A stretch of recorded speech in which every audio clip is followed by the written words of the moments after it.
So this is an example of a spot that I picked that I want to hunt coyotes from. I have a pretty substantial wooded area. Let's just call it 80 acres. I have, potentially rolling terrain.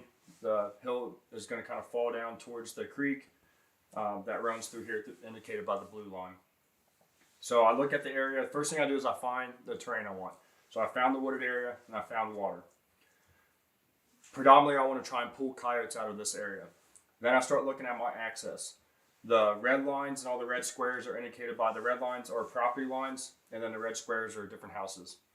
So I'll drop a pin on this wooded area, and that's where I want to go. Now I have to get access.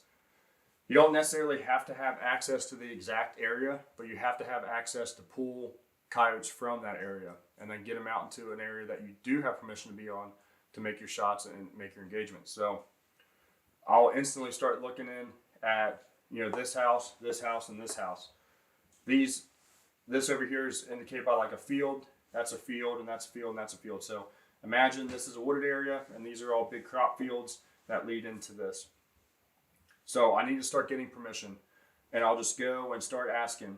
I want to get permission on ideally all sides of it. So say I get permission from this house, and this house. Now what I have is the ability to hunt this in every wind situation.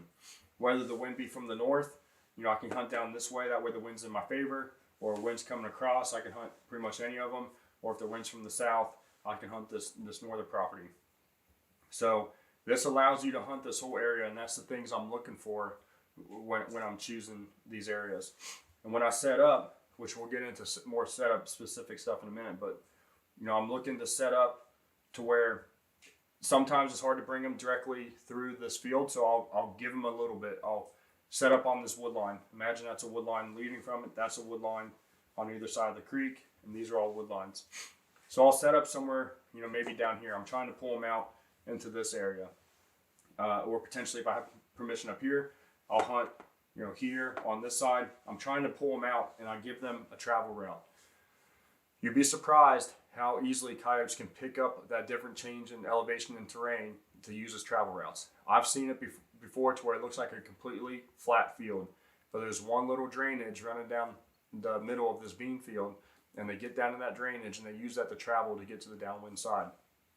I've had coyotes run straight in without any care for wind, so every coyote is different, but I like to give them a travel route that's going to play them into my shot. So we'll get into more stand specific setups, but this is what I'm looking for when I'm trying to find something. This is the sanctuary that I was talking about. Now say this field edge runs all the way down, and I don't get permission from any of these spots, but I get permission from a house out here, maybe a half mile away. Then I've now changed this from a sanctuary location into a travel location. Then I'll be looking to try and catch coyotes traveling this creek line or this river out in this area. And it could be very, very lucrative, but it's not near as consistent as what you'll have in the sanctuary area. So that's what I'm looking for, and all this goes into my decision for dedicating the time to go and ask permission and the time to go hunt is something like this.